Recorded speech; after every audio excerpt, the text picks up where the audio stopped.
ಹಿರಿಯ ಸದಸ್ಯರು ಕೇಳಿದ್ದಾರೆ, ಅದು ಸತ್ಯ ಇದೆ ಸಭಾಧ್ಯಕ್ಷ. ಈ ನಂದಿಕೂರು ಗ್ರಾಮದ ಹತ್ರ ರೊಚ್ಚು ನೀರಿನ ಸಂಸ್ಕರಣಾ ಘಟಕ ಕೆಲವು ಕಾಂಪೋನೆಂಟ್ ದುರಸ್ತಿ ಇದೆ ಸಭಾಧ್ಯಕ್ಷ, ಅದನ್ನು ರೆಡಿ ಮಾಡಿಸ್ತಾ ಇದ್ದೀವಿ ಸಭಾಧ್ಯಕ್ಷ. ಅದಾದ ನಂತರ ಈ ಮೇಲ್ಭಾಗದಲ್ಲಿ ಕೆಲವು ಗ್ರಾಮಗಳಿಂದ ನೈಸರ್ಗಿಕವಾಗಿ ಅದು ಡೌನ್ ಇರೋದ್ರಿಂದ ಸಭಾಧ್ಯಕ್ಷ, ಅಲ್ಲಿ ಯು ಡಿ ವ್ಯವಸ್ಥೆ ಇಲ್ಲದೇ ಇರೋದ್ರಿಂದ ಈ ನದಿಗೆ ನೀರು ಬಿಟ್ಬಿಟ್ಟಿದ್ದಾರೆ ಸಭಾಧ್ಯಕ್ಷ, ಅದನ್ನು ಸಹ ನಾವು ರೆಡಿ ಮಾಡ್ತಾ ಇದ್ದೀವಿ ಸಭಾಧ್ಯಕ್ಷ. ಮತ್ತು ಈ ಭೀಮಾ ನದಿ ಬೇಸಿಗೆ ಕಾಲದಲ್ಲಿ ನೀರು ಹರಿಯುವಿಕೆ ಪ್ರಮಾಣ ಕಮ್ಮಿ ಆಗಿರೋದ್ರಿಂದ ಸಭಾಧ್ಯಕ್ಷ, ಮಳೆ ಸಮಸ್ಯೆ ಬೇಸಿಗೆ ಆಗಿರೋದ್ರಿಂದ ಅದೂ ಸ್ವಲ್ಪ ಇಲ್ಲಿ ಹಳೆ ವ್ಯವಸ್ಥೆ ಇದೆ ಸಭಾಧ್ಯಕ್ಷ, ಅದು ಶಿಥಿಲಾವಸ್ಥೆ ಇದೆ ಸಭಾಧ್ಯಕ್ಷ. ಈಗ ನಾವು ಹೊಸ ಬಜೆಟ್ನಲ್ಲಿ ಸಭಾಧ್ಯಕ್ಷರೇ ಇದಕ್ಕೆಲ್ಲ ಶಾಶ್ವತವಾದ ಪರಿಹಾರ ಆಗಬೇಕು ಅಂತ ಹೇಳಿದ್ರೆ ನಾರಾಯಣಪುರ ಬ್ಯಾರೇಜಿಂದ ಸಭಾಧ್ಯಕ್ಷ ಸುಮಾರು 1800 ಕೋಟಿ ರೂಪಾಯಿ ದುಡ್ಡು ಬೇಕಾಗ್ತದೆ ಸಭಾಧ್ಯಕ್ಷ. DPR ಮಾಡಲಿಕ್ಕೆ ಈಗಾಗಲೇ ನಾವು ಹೇಳಿದ್ದೀವಿ ಸಭಾಧ್ಯಕ್ಷ. ಸಮಗ್ರ ಗುಲ್ಬರ್ಗ ನಗರಕ್ಕೆ ಈ ನಾರಾಯಣಪುರ ದಂಡೆಯಿಂದ ನೀರು ತಗೊಬರುವಂಥ ವ್ಯವಸ್ಥೆ ನಾವು ಮಾಡ್ತಾಯಿದ್ದೀವಿ ಸಭಾಧ್ಯಕ್ಷ. ಅದು ಸ್ವಲ್ಪ ಲೇಟ್ ಆಗ್ತದೆ ಸಭಾಧ್ಯಕ್ಷರೇ. ಆದ್ದರಿಂದ ತಕ್ಷಣಕ್ಕೆ ಈಗ ಸಭಾಧ್ಯಕ್ಷ 10 ಕೋಟಿ ರೂಪಾಯಿ KKRDB ಹಣ ಇದೆ ಸಭಾಧ್ಯಕ್ಷ, ಅಲ್ಲಿ ಒಂದು ಮಲ್ಟಿ ಲೆವೆಲ್ ಕಾರ್ ಪಾರ್ಕಿಂಗ್ ಮಾಡೋಕ್ಕೆ ಕೊಟ್ಟಿದೆ ಸಭಾಧ್ಯಕ್ಷ. ಆ ಪ್ರಾಜೆಕ್ಟನ್ನು ಕ್ಯಾನ್ಸಲ್ ಮಾಡಿ ಅದ್ರ ಬದಲು ಈ ಮೈನರ್ ಇರಿಗೇಷನ್ ಅವರು ಸಪ್ರೇಟಾಗಿ ಈಗ ಅಲ್ಲಿ ಡ್ಯಾಮ್ಗೆ ನೀರು ಹೋಗ್ದಿದ್ದಂಗೆ ಅವರೇನೇ ಒಂದು ವ್ಯವಸ್ಥೆಯನ್ನು ಮಾಡ್ತಾ ಇದ್ದಾರೆ ಸಭಾಧ್ಯಕ್ಷ. ಮತ್ತು ನಮ್ಮ ಇಲಾಖೆಯಿಂದ ನಾನು STP ರಿಪೇರಿ ಮಾಡ್ತಾ ಇದ್ದೀವಿ ಸಭಾಧ್ಯಕ್ಷ, 3 ಕೋಟಿ ರೂಪಾಯಿ ಆಗ್ತದೆ ನಂದಿಕೂರು ಗ್ರಾಮದಲ್ಲಿ, ಅದನ್ನು ನಾವು ಮಾಡ್ತಾ ಇದ್ದೀವಿ ಸಭಾಧ್ಯಕ್ಷ. ಈಗ ಮೈನರ್ ಇರಿಗೇಷನ್ ಮತ್ತು ನಾವು ಇಬ್ಬರು ಸೇರಿ ಸುಮಾರು 13 ಕೋಟಿ ವೆಚ್ಚದಲ್ಲಿ ಯಾವುದು ಗ್ರಾಮಗಳಿಂದ ಬರ್ತಾ ಇರುವಂಥ ನೀರನ್ನ ಸಪ್ರೇಟಾಗಿ ಈ ಕುಡಿಯೋ ನೀರಿನ ವ್ಯವಸ್ಥೆ ಹತ್ರಕ್ಕೆ ಹೋಗ್ತದೆ, ಪೂರ್ತಿ ಹೋಗಲ್ಲ ಸಭಾಧ್ಯಕ್ಷ, ಕೆಲವೊಂದು ಭಾಗ ಹೋಗೋದಷ್ಟೇ. ಆ ನೀರು ಸಹ ಅಲ್ಲಿ ಹೋಗಬಾರ್ದು ಅಂತ ಹೇಳಿ ಮೈನರ್ ಇರಿಗೇಷನ್ ಮತ್ತು ನಾವು ಇಬ್ಬರೂ ಸೇರಿ ಈಗ ಪ್ರಾಜೆಕ್ಟ್ ತಗೋತಾ ಇದ್ವಿ ಸಭಾಧ್ಯಕ್ಷ. ಹಣನೂ ಈಗ ಒದಗಿಸಿದ್ದೀವಿ ಸಭಾಧ್ಯಕ್ಷ. ಈ ಏಪ್ರಿಲಲ್ಲಿ ನಾವು ಕೆಲಸ ಸ್ಟಾರ್ಟ್ ಮಾಡ್ತಾ ಇದ್ವಿ ಸಭಾಧ್ಯಕ್ಷ. ಅದಾದ ನಂತರ ಕುಡಿಯೋ ನೀರು ಕೇಳಿದ್ರು ಸಭಾಧ್ಯಕ್ಷ, ಈಗಾಗಲೇ ಸುಮಾರು 800 ಕೋಟಿ ರೂಪಾಯಿ ವೆಚ್ಚದಲ್ಲಿ ಸಭಾಧ್ಯಕ್ಷ ಗುಲ್ಬರ್ಗ ನಗರಕ್ಕೆ ನೀರು ಕೊಡುವಂಥ ವ್ಯವಸ್ಥೆ ಈ LNTಯಿಂದ ಮಾಡಿದ್ವಿ ಸಭಾಧ್ಯಕ್ಷ. ಅದರಲ್ಲಿ 40% ಫೈನಾನ್ಸ್ ನಾವು ಇದು ಮಾಡಿದ್ವಿ, ಇನ್ನೊಂದು 55% ಕೆಲಸ ಆಗಿದೆ, ಅದು 40% ದುಡ್ಡು ಕೊಟ್ಟಿದ್ವಿ ಸಭಾಧ್ಯಕ್ಷ. ಮತ್ತು ಅವ್ರಿಗೆ ಗೊತ್ತು ಸಭಾಧ್ಯಕ್ಷ, 3-4 ಸರ್ತಿ ಆ LNT ಅವರು ಲೇಟ್ ಮಾಡಿದ್ರು ಅಂತ ಹೇಳಿ ಅವ್ರಿಗೆ ಕರೆದು ಫೈನ್ ಸಹ ಹಾಕಿದ್ವಿ ಸಭಾಧ್ಯಕ್ಷ. ಸುಮಾರು 60 ಕೋಟಿ ರೂಪಾಯಿಗಳನ್ನು ಅವ್ರಿಗೆ ಲೇಟ್ ಆಗಿದೆ ಅಂತೇಳಿ ಅವ್ರಿಗೆ ಫೈನ್ ಸಹ ನಾವು ಹಾಕಿದ್ದೀವಿ ಸಭಾಧ್ಯಕ್ಷ.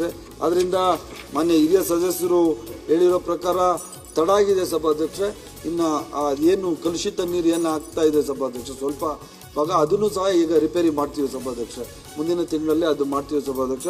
ಅದಾದಮೇಲೆ ಮನೆಗಳಿಗೆ ಸಂಪರ್ಕ ಕೊಡುವಂಥ ಪ್ರಕ್ರಿಯೆ ಈಗಾಗಲೇ ಜಾರಿಯಲ್ಲಿದೆ ಸಭಾಧ್ಯಕ್ಷ. ಒಂದು 8,000 ಮನೆಗಳು ಕೊಟ್ಟಿದ್ದೀವಿ, ನುಡಿದಿದ್ದು ಅತಿ ಶೀಘ್ರದಲ್ಲಿ ಮಾಡಿಕೊಡ್ತೀವಿ ಸನ್ಮಾನ್ಯ ಸಭಾಧ್ಯಕ್ಷರೇ. ಇದು 2 ವರ್ಷ ಅಧ್ಯಕ್ಷರೇ, ಅಧ್ಯಕ್ಷರೇ ಹೇಳಿರ್ತಕ್ಕಂಥ 2 ವರ್ಷ ಬೇಕಾದಾಗ ಇವತ್ತಿನ ಪರಿಸ್ಥಿತಿಯಲ್ಲಿ ಶುದ್ಧ ಕುಡಿಯುವ ನೀರಿನ ಪರಿಸ್ಥಿತಿ ಯಾವ ರೀತಿ ಒದಗಿಸ್ತೀರಿ ಅಂತಕ್ಕಂಥದ್ದು ನಮ್ಮ ಪ್ರಶ್ನೆಗೆ ಉತ್ತರ. ಈಗ ನಾನು ಸರ್ಕಾರಕ್ಕೆ ಅಭಿನಂದನೆ ಸಲ್ಲಿಸ್ತೇನೆ. ನಾರಾಯಣಪುರ್ನ ತರ್ತಕ್ಕಂಥದ್ದು ಬಜೆಟ್ ನಲ್ಲಿ ಮಾಡಿದ್ದಾರೆ, ಅದು ಇನ್ನೂ 2 ಎಮರ್ಜೆನ್ಸಿ ಪ್ರಾಬ್ಲಮ್ ಸಾಲ್ವ್ ಮಾಡಿದೆ. ಒಂದು ನಿಮಿಷ, ಅದೊಂದು ಈಗಿನ ಪರಿಸ್ಥಿತಿಯಲ್ಲಿ ಇಮಿಡಿಯೇಟ್ ತರಬೇಕು ಅವರು. ಆಯ್ತು, ಹೇಳಿದ್ದಾರೆ, ಹೇಳಿ ಮತ್ತೆ ಹೇಳ್ತೀರಿ. ಮಾನ್ಯ ಸಭಾಧ್ಯಕ್ಷರೇ, ಉತ್ತರದಲ್ಲಿ ಕಲಬುರಗಿ ನಗರದ ಕೆಲವು ಪ್ರದೇಶಗಳಲ್ಲಿ ಬೇಸಿಗೆ ಸಮಯದಲ್ಲಿ ಕಲುಷಿತ ನೀರು ಕುಡಿಯುವ ನೀರಿನಲ್ಲಿ ಮಿಶ್ರಣವಾಗುತ್ತಿರುವ ಸರ್ಕಾರ ಗಮನಕ್ಕೆ ಬಂದಿದೆ ಎಂದಿದ್ದಾರೆ. ಈಗ ಬೇಸಿಗೆ ಪ್ರಾರಂಭ ಆಗ್ತಾ ಇದೆ.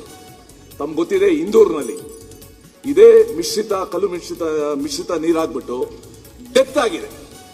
ಯಾವುದೇ ನಾಗರಿಕನಿಗೆ ಶುದ್ಧ ಕುಡಿಯುವ ನೀರು ಒಂದು ಫಂಡಮೆಂಟಲ್ ರೈಟ್, ಶುದ್ಧ ಕುಡಿಯುವ ನೀರು ಕೊಡಬೇಕು. ಇವರು ನೀವು ಪರಿಹಾರ ದೃಷ್ಟಿಯಿಂದ ಅವ್ರ ಕಾರಣ ಏನು ನೀಡಿದ್ದೀರಾ?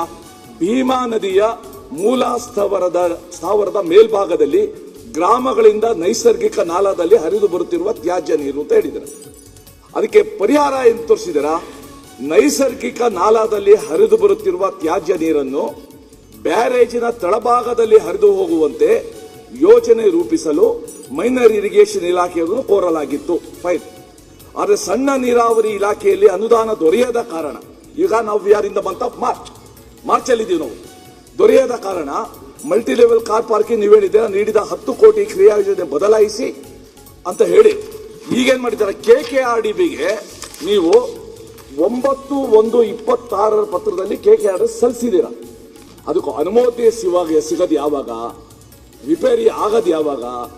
ಅಲ್ಲಿವರೆಗೂ ಗುಲ್ಬರ್ಗದ ಜನ, ಕಲಬುರಗಿಯ ಜನ ಈ ಮಿಶ್ರಿತ ಏನು ಕಂಟ್ಯಾಮಿನೇಟೆಡ್ ವಾಟರ್ ಇದೆ ಅದನ್ನ ಕುಡಿಯೋದೇ ನಮ್ಮ ಪುಣ್ಯ ಅಂತ ತಿಳ್ಕೊಳ್ಬೇಕಾ? ಏನ್ ಮಾಡ್ತೀರಾ ಹೇಳಿ. ಸಭಾಧ್ಯಕ್ಷರೇ, ಇದು ತಾತ್ಕಾಲಿಕವಾಗಿ ಸಮಸ್ಯೆ ಆಗಿರೋದು ಸಭಾಧ್ಯಕ್ಷರೇ. ಈಗ ಹಣದ ವ್ಯವಸ್ಥೆ ಆಗಿದೆ ಸಭಾಧ್ಯಕ್ಷ, KKRDB ಅದೆಲ್ಲ KKRDB ಬರೋದ್ರಿಂದ ಸಭಾಧ್ಯಕ್ಷರೇ ಅದರಲ್ಲಿ 10 ಕೋಟಿ ರೂಪಾಯಿ ಈಗಾಗಲೇ ಮೈನರ್ ಇರಿಗೇಷನ್ ಡಿಪಾರ್ಟ್ಮೆಂಟ್ಗೆ ಕೊಟ್ಟಿದ್ದಾರೆ ಸಭಾಧ್ಯಕ್ಷರೇ.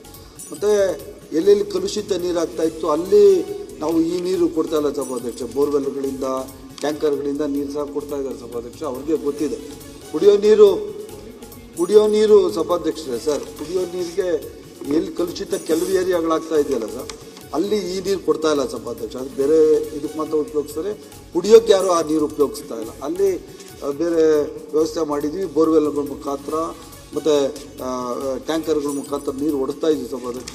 ಹಣದ ಲಭ್ಯತೆ ಸಹ ಇದೆ ಸಭಾಧ್ಯಕ್ಷ. 13 ಕೋಟಿ ರೂಪಾಯಿ ಖರ್ಚು ಮಾಡಿ ತಾತ್ಕಾಲಿಕವಾಗಿ ಏನು ಸಮಸ್ಯೆ ಆಗಿತ್ತು ಅದನ್ನು ಕೂಡಲೇ ಕೆಲಸ ಮಾಡಿ ಪರಿಹಾರ ಮಾಡುವಂಥ ಕೆಲಸ ಮಾಡ್ತೀವಿ. ಈ ಕಲುಷಿತ ನೀರು ಕುಡಿಯೋಕ್ಕೆ ಕೊಡ್ತಾ ಇಲ್ಲ ಸರ್. ನಾವು ಎಲ್ಲಿ ಆಗ್ತಾ ಇದೆ, ಎಲ್ಲಿ ಸಪ್ಲೈ ಆಗ್ತಾ ಇದೆಯಲ್ಲ ಸರ್,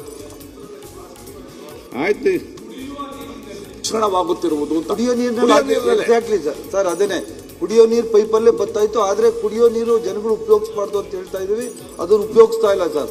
ಅವರಿಗೆ ಬೋರ್ವೆಲ್ ಮುಖಾಂತರ ಟ್ಯಾಂಕರ್ಗಳ ಮುಖಾಂತರ ಕಾರ್ಪೊರೇಷನಿಂದ ನೀರು ಕೊಡ್ತಾ ಇದ್ದೀವಿ. ಆದಾಗ್ಯೂ ಸಹ ಈಗ ನಮಗೆ ಹಣದ ಲಭ್ಯತೆ ಇರೋದ್ರಿಂದ ಎಲ್ಲಿ ಕಲುಷಿತ ಆಗ್ತಾ ಇದೆ ಅಲ್ಲಿ ಮೈನರ್ ಇರಿಗೇಷನಿಂದ ನಾವು ಮತ್ತೆ STP ಎರಡೂ ಮಾಡಿ ಅದನ್ನು ಶೀಘ್ರವಾಗಿ ಮಾಡ್ಕೊಡ್ತೀವಿ ಸಭಾ.